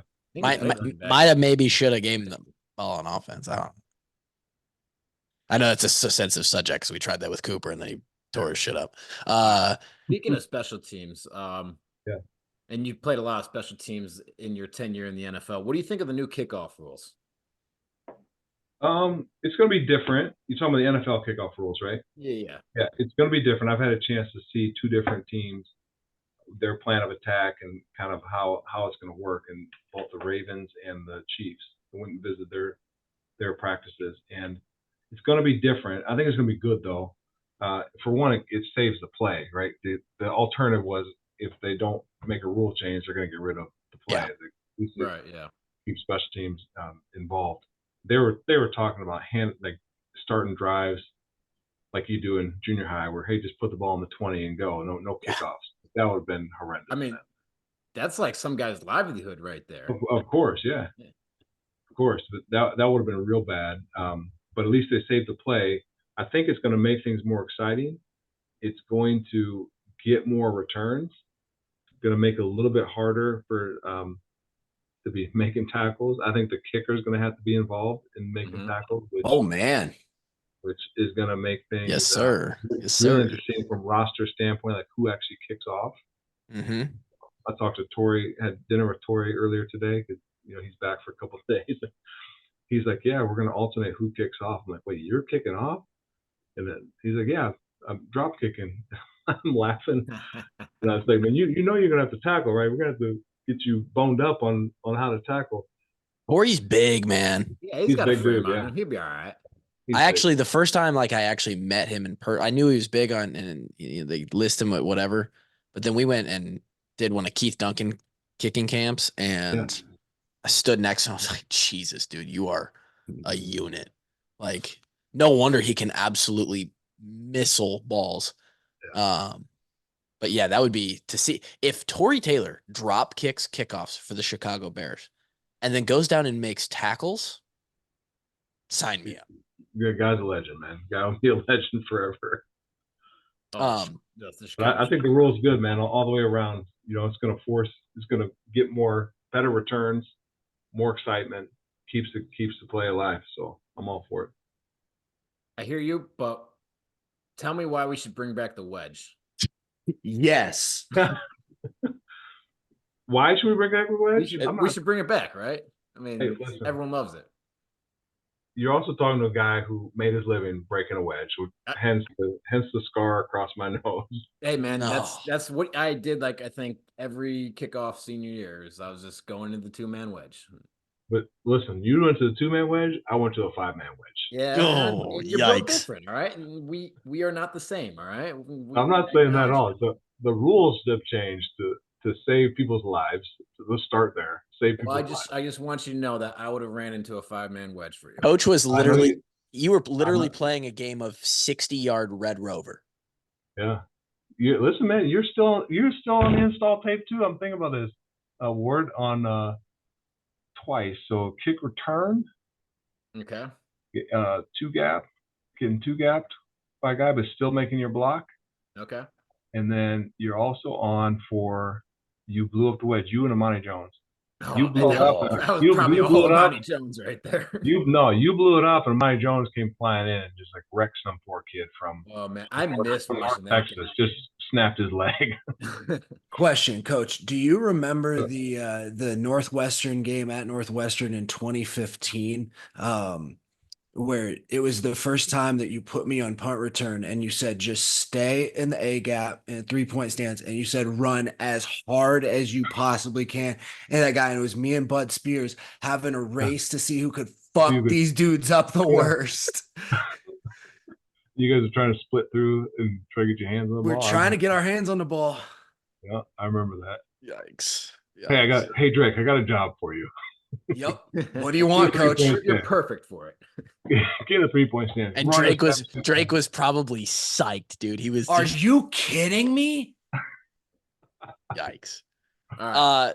Special Speaking teams. of Monty Jones, I gotta ask, because he was one of the most fun guys to watch run down on a kickoff. Any other dudes that you remember either from your playing days or coaching days that were like just awesome good dudes to watch on kickoff? Just Marcus Collins, dude. Well, he was Marcus one that Collins, came to mind too. Listen, man, I coached Marcus Collins at linebacker. He almost got me fired like every day. So listen, Marcus Collins on kickoff, like, yeah, man, dude would make some plays, but man, at linebacker, God, he almost got running me fired. back door on everything. He ran one time. I kid you not. We had a receiver wearing a red jersey, got back from practice or just got back from injury, wearing a red jersey. He's running a shallow route. Like, you guys all know the red jersey. I mean, nobody touches this guy. And this dude, God, man, I don't want to bring it up because Coach may remember it and fire me. Just because based off 2012. But this dude caught the ball on a shallow route. Marcus Collins, backpedal, breaks, drives on this guy. Just Ray Lewis style? Decleats him. Decleats this kid.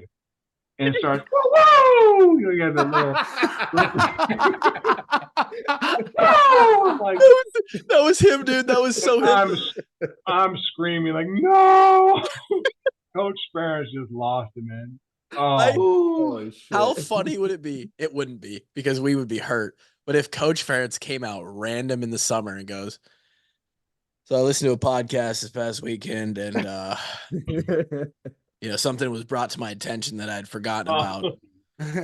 And we love what Coach Woods has done for the program, but He just cannot be a part of this organization anymore. He Oh, allowed one of our players in 2012 to actually get sent to the emergency room on a cross man. route. listen, I would take that. I'd take it just based off like it was such a dumb play too, and this dude just gotten back from injury and he just killed him, just crushed him. Oh man. Coach Burns threw him out of practice. Celebration Like, get out after of here. Collins was good at one thing, and that was killing people. But anybody else? Back to Kevin's question that on kickoff. So, on kickoff, Or that were just punt, dominant. anything. Say it again. Or punt or anything. Like who did you just love watching run down and make plays in special teams? I'd be Bob Sanders. I mean, for sure. Are you kidding me? Bob Sanders? He doesn't is that count. Gableman? Aliens don't count. You guys all remember like when first day install and kickoff. He is teach tape. Yeah, he is the tape. Zach Gableman, man. Zach Gableman was phenomenal on kickoff. Yeah. He was phenomenal. And when I was playing in the NFL, I couldn't wait because I played in Arizona and the games were at 11 in Kinnick, but they're at 9 o'clock in Arizona. So you get to see them before, for Saturday walkthrough.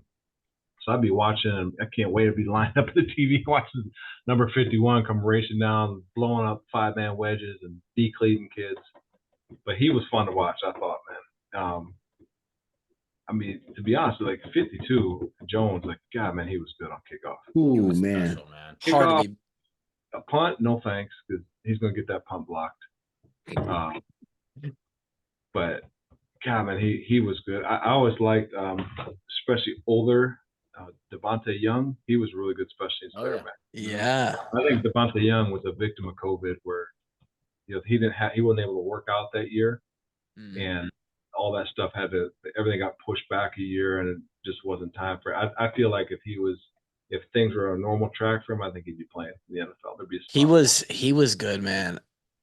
He could do it all. He could return. He could block. He could be back as a kick return. He could cover. He could hold up, tackle. He could do it all. That's hard to do. Here's a slept on one. Brady Ross. Brady Ross, Uncle Brady, man. Uncle Brady. Man.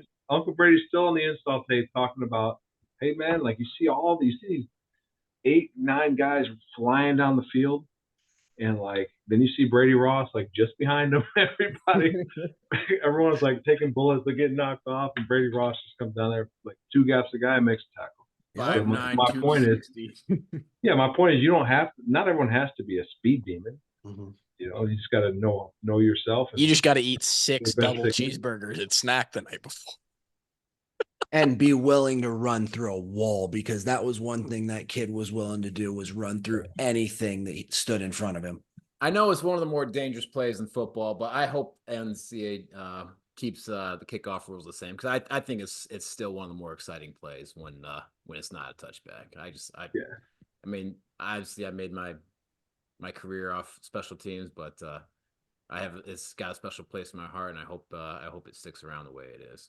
For sure. I mean, they've got. I almost cried when they went with the fair catch rule. Hated it. Like I was so upset about it, and then after I hear the explanations of why they're making this change in the NFL, that they either make the change or it's out. So I'm like, all right, fine, we'll make the change. Yeah, we'll make the change. But when you well, I guess you didn't get notified. You have to. That's a conversation. But when you take over full-time special teams, this was during our career, I believe, right? Our 2017. Yeah, it was in our career. 2017, our senior year. Yep. What are the thoughts going through your head as you inherit the room led by me? And you've got Jackson Subert and Keith Duncan and Shudak and Miguel Racinos. What were you thinking back in 2017? You had to be like, God, I was handed a Spiewak, right? Man. Like what are the To be honest though, handed a pretty good set of guys. Great guys, man. Great guys. Not good, great. Yeah. And there's a cast of characters in there that I'm still not sure where they came from or what they're doing now. I don't know where Miguel's in med school. He's about to be a doctor. Miguel, I know, but there's a couple of guys in there that somehow like made it in the room for a semester at least that I don't know much about. I actually asked Keith about it not too long ago. Like, man, what were their names again? Yeah. Yeah. But that was a wild time for sure. Ben 'cause that Canby. Ben Canby. My God. Yeah, We Ben don't gotta Canby. be airing dudes out. Come No, on. no, no. Dude, Oh, it's just I just didn't know them at all. we you know? we I was plucked. talking to Kluver on that one. No, nothing against Ben Canby. When he hit an A ball, he could hit Yeah, it. it's great. He could smoke it. But we just picked this dude up off of the campus. Yeah. We just got It was cool. wild. I mean, Josh Prohl is still one of my like all-time dudes at Iowa. He's from Solon. Just like he was like another a dude. part-time firefighter or something. Yeah. Yeah. Wasn't he? Yeah, he Yeah, and was. both those guys were with us for like a spring ball because we didn't know what kind of depth we had. Yeah, for sure. So you want to know one of the most awkward things to watch is watching field goal period from 2017. In spring field goal. Like you guys can appreciate this. Going back and watch. I'm not sure a kick was made all spring. I remind Coach Ferentz about that sometimes. Like, Coach, it was way worse in 2017. It was Keith and Caleb always laugh about like, Coach, that was like the worst.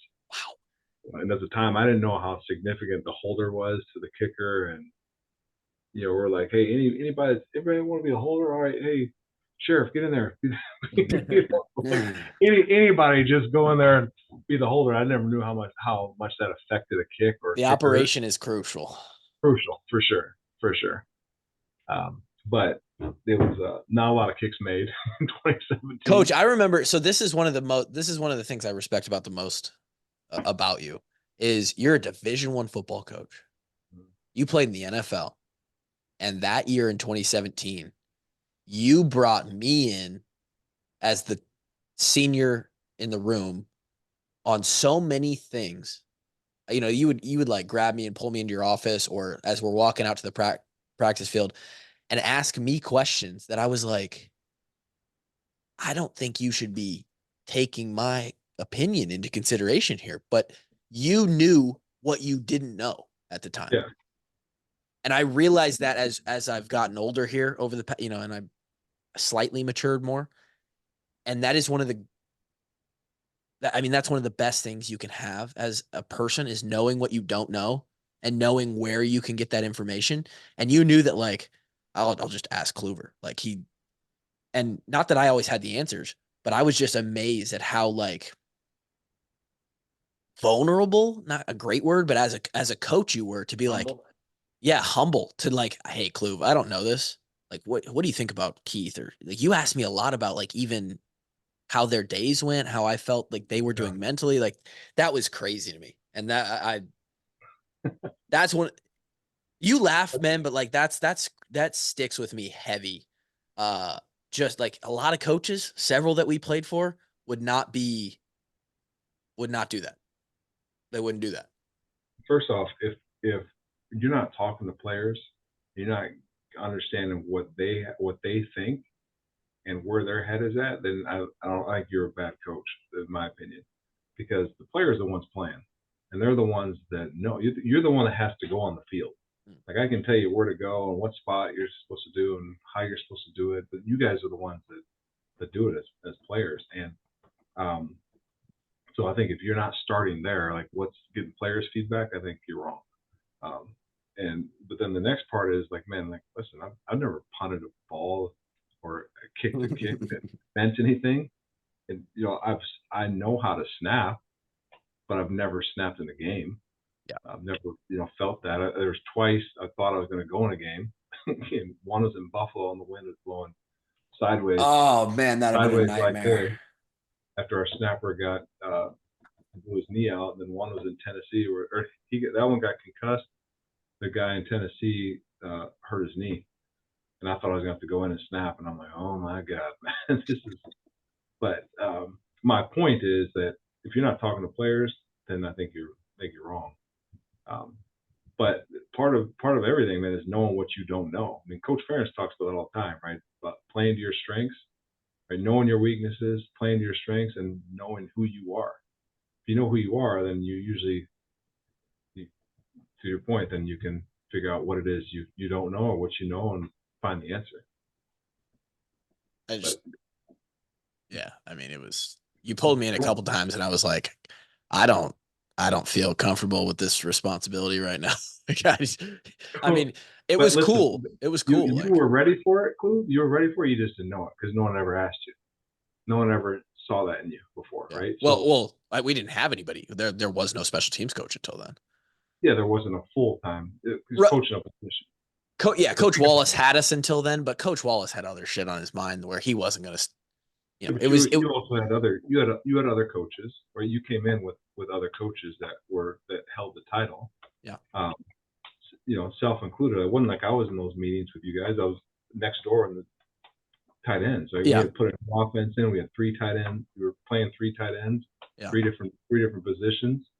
I still want to cut a hole in the wall and make a little door between the at that time was the tight end room and the specialist room. Yeah, that would have been cool. Go back and forth. I know I used to joke about that, but at the time, man, that's why if you go to a lot of universities, there aren't many full-time special teams coaches. There's usually the special teams coordinators here coaching another position, and they have an analyst that goes with the specialist. But there's a lot of trust that goes into that. Like, hey, finding out who's the leader in the room, and you were the leader in the room.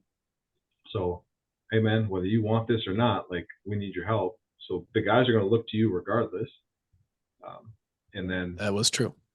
And then try to figure out, what's the best way, how to get the job done. And as you mentioned, we had a lot of conversation because we missed a lot of kicks. And then just during that spring is what I'm talking about. Missed a lot of kicks. I mean, no, we missed more kicks through the summer into camp. Yeah. We had Miguel was pretty solid that year, wasn't he? Miguel was solid. Miguel missed 4 kicks that year. Miguel was good year. Yeah. Miguel was great. We were just coming off of 2016 where Keith Duncan made his debut, and Dunk was kind of considered to be, is he our guy? And then he missed a lot of kicks during camp, and we went to Miguel late.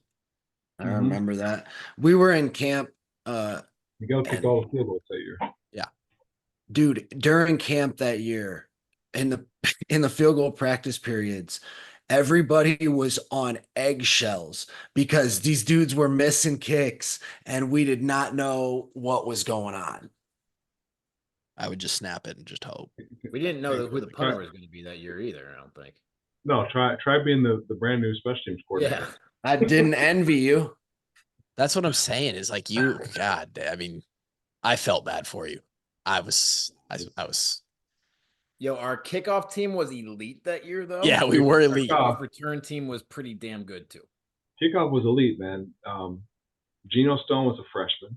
Geno Stone running down field against Penn State, tattooing this returner they had named Saquon Barkley. Had no idea that Saquon Barkley was Saquon Barkley at the time. I remember Coach O'Keefe, like, because he was running wild on as a running back, but as a returner, like, I didn't even know he's in the game half the time. Penn State just kept rolling guys out every year, every return. And I remember Ken O'Keefe was like, "Are we really seriously going to kick it off to this guy?" I was like, "Yeah, Ken, we're going to tackle him." I think we tackled him inside the 20 like 3 times. Yeah, we tackled him inside the 20, and we had to kick off after safety. Miguel hit a great ball. Mm-hmm. Geno went down, tackled this dude on like the 17. Yeah. We kicked off our own 20. Now he had like 260 all-purpose yards outside. Yeah, no. But yeah, we did our job. He didn't do that shit on kick return. I know that. Yeah, exactly. Unreal. No, you've done a phenomenal job, and Iowa's obviously got a reputation for elite special teams. For good reason. For good reason. And your name gets brought up as a potential successor. You've gone from linebackers to tight ends. Did some pretty good stuff with the tight ends there, and now special teams is performing at all-pro level. What's next for Coach Woods? What if and when the time comes? What's next for me is we got camp tomorrow. God damn it! Great fucking. Then we got camp tomorrow. We have official visits this weekend. Got some studs coming in. Camp. Like a high school camp. My brain just hit the floor. High school camp, and then we've got we've got next week starts vacation, man. 5 weeks. Nice. That's Going. what's next for me. That was just an unbelievable KF answer right there. That was so clean. That was so clean. I mean, applications aren't secret. Obviously, last summer it came out that you applied for I think it was the special teams coordinator of the Bucks. Like, is it hard to manage your career aspirations with shit? We got camp tomorrow. Like, is that a lot to juggle? I would say this: my focus is solely on getting better here at Iowa and trying to win a Big Ten championship and trying to get the national championship race, and that's really it for me. There are, some point I'd like to be a head coach. Where Damn well deserved. But high Earned. school, college, whatever that is, I don't know. I played in the NFL, so sometimes that's attractive to NFL owners and GMs that, hey, let's get a coach that actually played in the NFL. So that's definitely stuff that comes around. But I can tell you, I'm happy as heck here at Iowa. I love it here. I love being around Coach Ferentz every day. There's a great staff here. Players are phenomenal. You guys are all a part of that too. That there's great dudes in this building, man. We got some freaking studs too that we just need to. They're a little bit young, and we got to keep molding them and shaping them and getting to the point where they can show it and show everyone else what we see. But it's a lot of fun here right now, man. Grant, you hear that? He brings it back around to the players.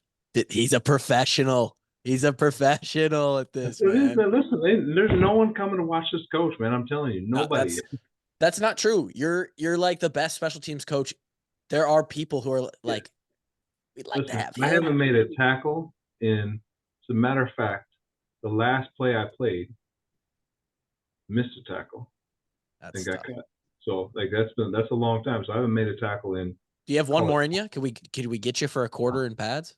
Heck no, man. I had to run across the field yesterday for an emergency, and I thought I pulled a hamstring. Like, it is not. I was heel striking too as I was running. There's no football left in me, man. Heel striking. Well, we'll take you here whenever that comes up. Right. I don't want to spend all your time. It's I hope I didn't dodge you guys. You didn't. You didn't. You gave us more than we expected. I will tell you this: like, that's not the first opportunity that's come around. I would think not.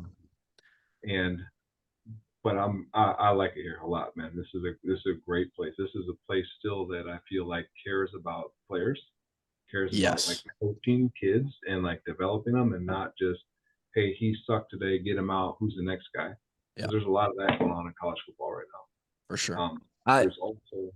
Keep going. I hope you don't think we were trying to bait you or anything like that. No, I know you did. Tremendous amount of respect. We are genuinely curious because we know that your name gets thrown around a lot for a lot of head coaching jobs, and well deserved too. Yeah, I appreciate it, and I'm not trying to dodge you at all. I'm just like, this is my focus, So, and half of it, I'm trying to be a dad too. So that's as you guys know, at least Clue, the other two, and Grant, I'm not sure what your baby situation is like, but once you become a dad, man, it's like game on, man, trying to figure that stuff out.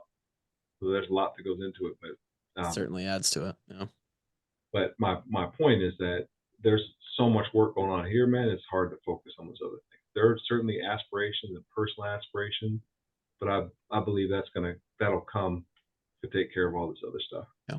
I think it's easy for us to forget that too, because we're out of it now. Because I know what you're talking about, and I remember feeling that. I remember not even like reading articles about the team or looking at Twitter really when we played. And that's all I do now, because that's how I consume the team as a fan. But before that, I remember as a player, people would ask like, what about this? What about this? And I'm like, we literally are just trying to beat the team. Yeah, don't know. Like you just like, it's such a bubble that is so can't be understood unless you're in it. It's really tough. So I understand that you focusing on camp tomorrow is quite literally all you're focused on. and that's not a bullshit answer. I don't I want to hope take that everybody listening gets like a real understanding for what I always talk about, for why it's so important to have coaches that your players like really want to play for. It's different to just be a coach or be somebody who your players will answer the phone 8 years later and throw the shovel in the back of the truck, no questions asked. It's like there's a certain relationship that gets built Hey, amongst the. who's getting buried right now? yeah, No, yeah, all I'm saying is that if I there think was a Drake's got a list coach, somewhere. if there was a coach from the staff that called me and said, Drake, I fucked up. Don't tell anybody. Here's the address. I'm not asking questions. I'm showing up at that address. Period. Like, that's I just don't doubt it. that for I don't doubt that for 1 second, man. That's just it. And I think that's a fucking important thing that these people listening really need to get through their minds, is how incredibly lucky the program that they love is to have the coaching staff that they have. They have no idea what the coaching staff actually means to the players and how much more that the players are willing to go through and give because of the men leading them. I missed you, Drake. yeah. I miss you too, man. I appreciate that, but that is the truth, man. And like, again, going back to the parent piece, right? So like when you're looking for a place for your kid to go, you're looking for like someone for your kid to be around. Like that's what you're looking for, right? People that care about you beyond football. And I mean, I think you guys have all had coaches that have done that. They cared about you beyond football. Like football is a piece of it, man. And like that's a little piece of life, and it's a big piece when you're in it. It's big. Feels like the whole thing. But man, like you guys all know now, you're out of football. You're out of playing. Like there's a lot more life to live. Like it's still significant, and like Drake, you said earlier, like it's the last time you felt alive. Like yeah, man, there's a lot of truth to that. A lot. Trust me, there's lots of days I just want to fucking hit somebody. Yeah. Like Why you think physically I'm my training shoulders or- MMA? Yeah, no, exactly. That's why people do what they do. But It's it you gotta still find comes something down to try to to fill the void, right? Whether it's coaching, Drake does jujitsu, Kluver competes in CrossFit. yeah. I'm gonna do a triathlon this year just to feel alive. You know, I don't. You gotta find something, right? One of my favorite things is going to the ocean, wading in the ocean, and blasting in the waves. You know, like if they hit back, That's you know, primal. it's primal. But that's in all of us that played football, and that love football. Let's put it that way. But man, there's so much more life to live, man. So much more life than that. And that's where, to me, if you find the right coach and the right person, like I go back to Coach Rose when I started talking off about him. That dude, like, yeah, like was he a football coach? Yeah, but that dude changed my life, man. Changed my life. Then I go forward. I got Hayden Fry. Then you got Bob Elliott. Then I've got Norm Parker. Let me back up. Mark Hendrickson took a fucking shot on Levar Woods. Like that came to West Lyon High School when no one else has ever come. No one else has never been another Division I player before at that time at West Lyon. And Mark Hendrickson drove all the way up from Iowa City off like a name in a magazine that he had seen to come recruit me. And you go there, then you get Coach Ferentz, you got Norm, you go down that list, man. Like that's what it takes. It takes someone to believe in you, and that's what I feel like our staff is really good about, and caring about you beyond just the football. Football is significant, man, and it's a lot. Don't get me wrong, but if a kid leaves the program, like if you guys left the program and said, man, that guy, all he cared about was whether I made the tackle or missed the tackle, that's gotta be a bad spot, man. Bad spot. And everyone wants to go to the NFL, right? Everyone chases that. Everyone thinks that's why I choose this place. They're gonna get me to the NFL, man. That's a blip in your life. A blip. Yeah. We've tried to get it across to the people. Hopefully, when we get to talk to you, we got to talk to who did we get last year? Abdul. We got Braithwaite. Yeah. Hopefully it comes across. Liddell. Hopefully that all comes across. We talk about all the time how coaching is potentially the most unhealthy profession ever. because you guys are doing stuff like this, not all the time this, but watching tape, recruiting, you guys never leave the building. Swear to God, Coach Reed Slept there before? slept. Yeah, have you slept there Oh, yeah. before? Probably. Yeah, for sure. Yeah, So he goes, there, yeah. there was one time. So you guys talk about 2017, right? That was my first year being the special teams coordinator. Well, I was also still coaching tight end, so I was doing Yeah. 2 jobs. I had 22 kids or 20 kids. I was responsible for their academics, their social life, their home life, like stuff that you're, um, that you got to worry about and manage for a kid. And By the way, I didn't go to class a lot that year. I'm sorry. I didn't know this. I You didn't passed show up though. on my radar. I passed. But what I was going to say is that there was one, and that was my first year, right? So like we're installing kick return, and I realized like, man, there's a bunch of typos on the kick return playbook, and I'm going back through, and then you start going down a rabbit hole. I remember one time, man, I kid you not, I'm wearing the same clothes, and I'm in here.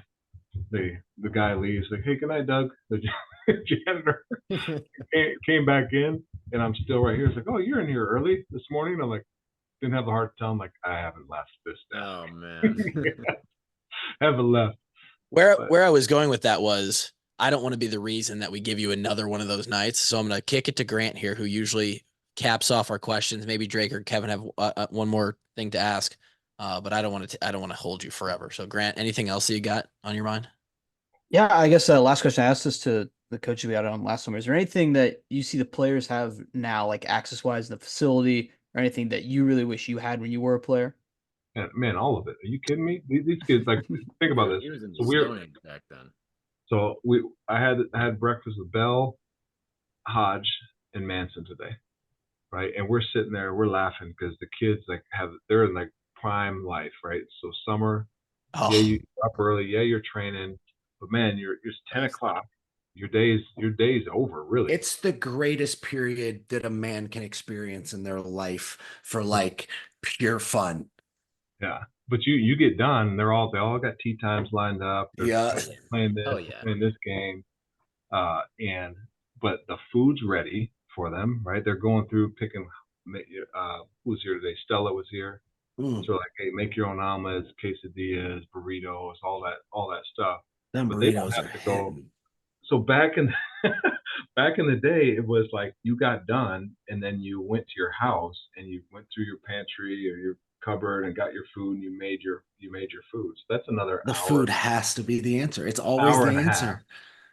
Hour and a half. So you got that, but it's already made for you right here. You're just walking out with it and going on with your life. And it tastes better. Tastes better.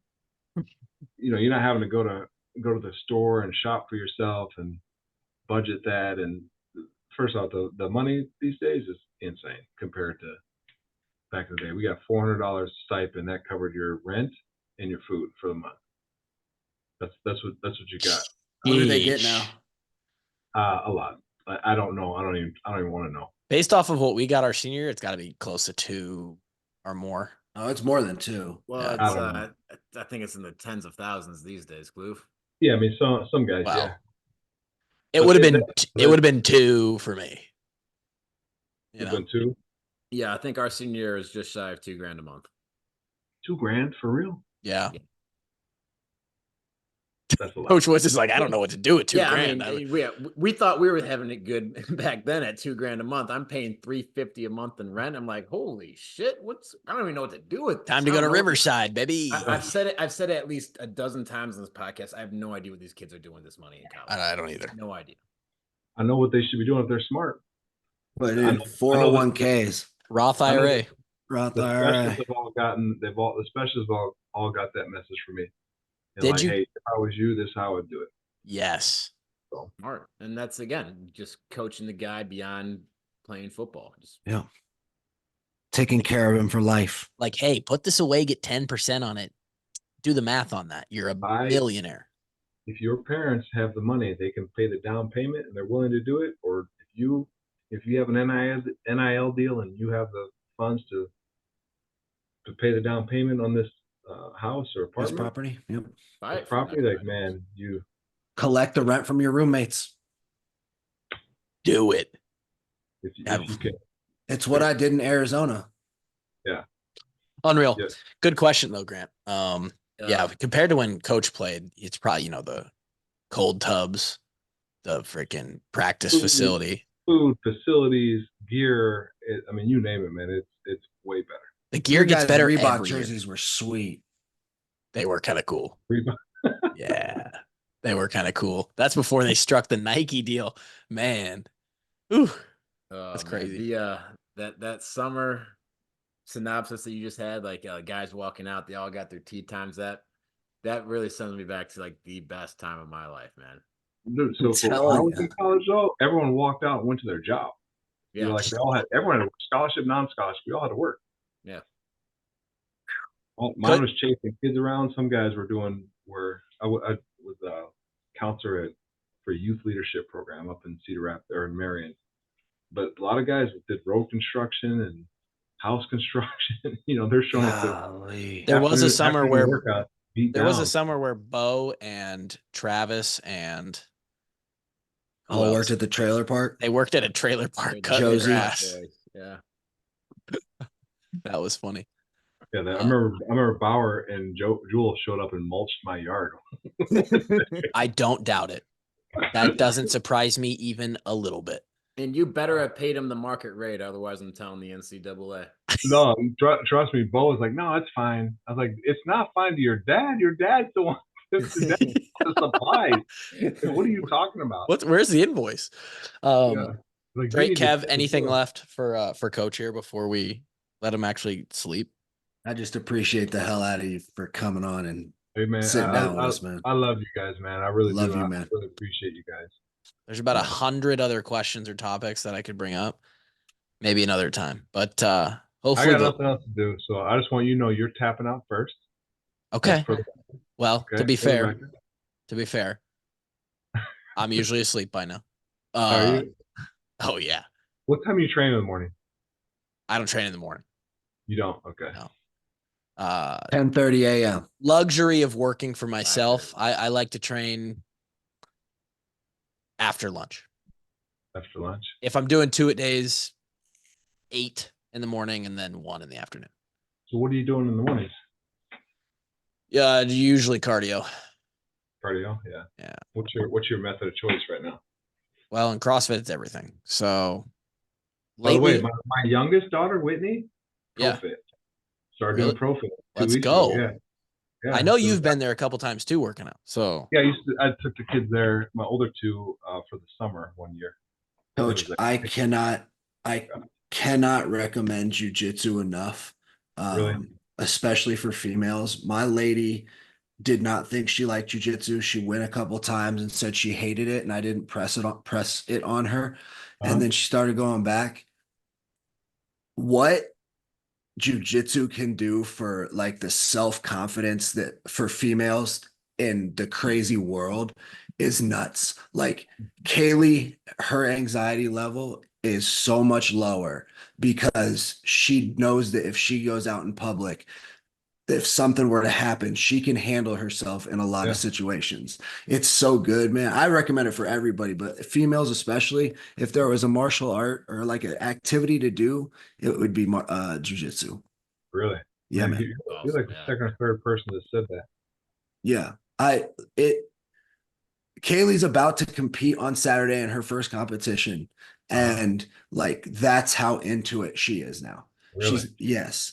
It's an infectious type of thing where you're going to meet some of the coolest people, very similar to football. You'll meet people that are like family now, and the relationship that you build between somebody who you're trying to strangle each other is pretty cool. Kev did it until he got hurt. Stuff. Yeah, I did it until I tore my pec. I don't know if you remember Picar's wedding, but I was walking around with a dangly arm that day. Yeah. I tore my pec 2 days before. Oh, shit. You tore it in jiu-jitsu? Yeah. Yeah, man, I don't need that in my life. Well, you just have to not be dumb and you won't tear it. Kevin was trying to ego out of an armbar. Yeah, exactly. Going back to that overly competitive thing. Yeah. Not knowing what you're doing. So a bunch of things going the wrong direction and then you get hurt, You were powerlifting at one point, right? Yeah, I still do that a little bit. Yeah. Do you? Yeah. I just got to mix it up, man. I get bored. Hey, 2K swim tomorrow. you know who lives in your neighborhood now? 2 doors down. Is it two? 2 doors down. Who is it? Are we who do you- doxing people right now? Because I'm pretty sure some of our listeners know where I live. Oh, okay. I don't want to do that. I mean, I was assuming some of this would get cut out. But I'll tell you afterwards. After Okay, we yeah, after. stop. I can hit it. I can hit it right now. I need no doxing going on.